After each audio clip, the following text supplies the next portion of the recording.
หมายสงค่าวันมันก็เดออนพี่น้องเขามาได้โดย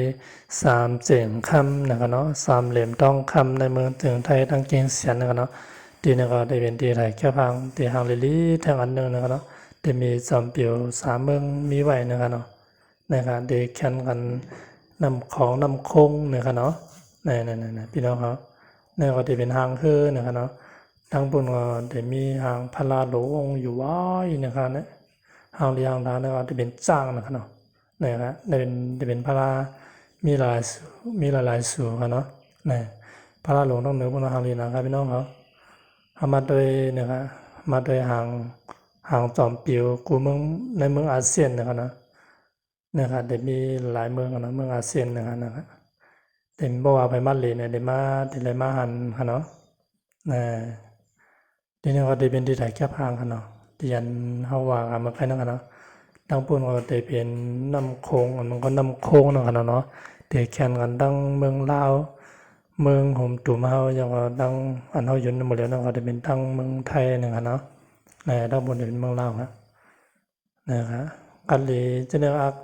ลมกัดเย็นดีขนาดว่ามาเรียนเนี่ยครับมีน้ำไหลน้ำคงเนี่ยขนาดนะทางติดตานะครับเปิ้นเอาขี่เรือข้ามกับข้ามมานะครับเนาะขี่เรือข้ามกับเหลขึ้นมานะครับเนี่ยน้องขี่เรือเรียนจอมน้ำนะครับเนาะขี่เรือขึ้นลงเนี่ยอะไรครับนะครับเอาปลาลาวกับหางดีนะครับลมก็กัดเย็นดีนะครับเนาะ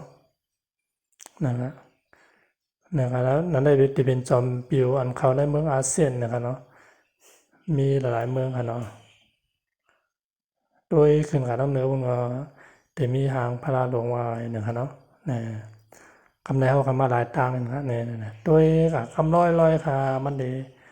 รูรีด้วยนะครับเนาะเพราะว่าอันยามมาได้ก็ได้ยามมาเนาะเนาะก็อันใบยามมาได้ใครมาดีอยู่นะครับเนาะได้ใครมาดีใบยามมันนะครับในหางดีนะครับที่แต่แค่บ้านแคมนะครับเนาะดีลีมาหลวมาไว้ก็เมียนกันเนาะนะ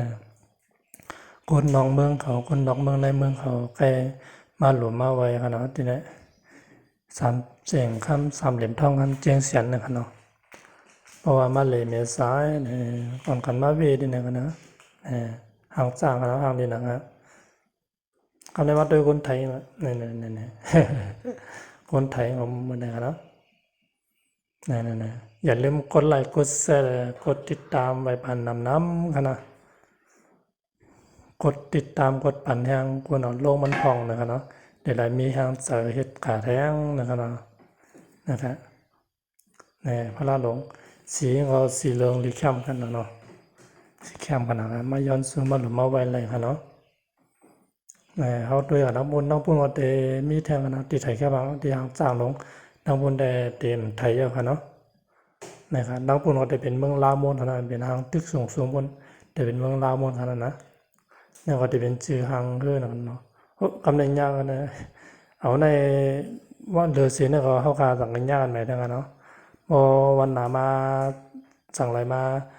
กันหลีต้องเลิกเนาะสั่งอะไรไทยมาในพี่น้องกันเดียวกันเนาะยินส้มนำกันเนาะดีตัวมาต่อพอสุดนะครับปลายขนาดยินส้มนำค่ะ